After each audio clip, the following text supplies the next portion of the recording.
कृष्ण जी का बहुत ही सुंदर भजन। जब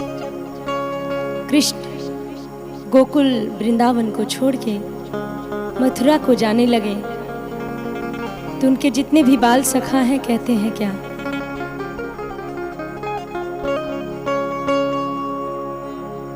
रात को नींद ना,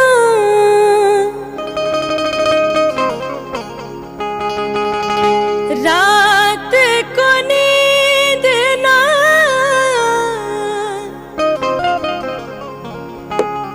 दिन को है चैना, हे बनवारी तरसे है नैना, हे बनवारी तरसे है नैना,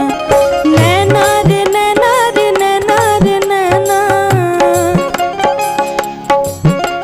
नैना रे नैना रे नैना रे नैना, हे बनवारी तरसे है नैना।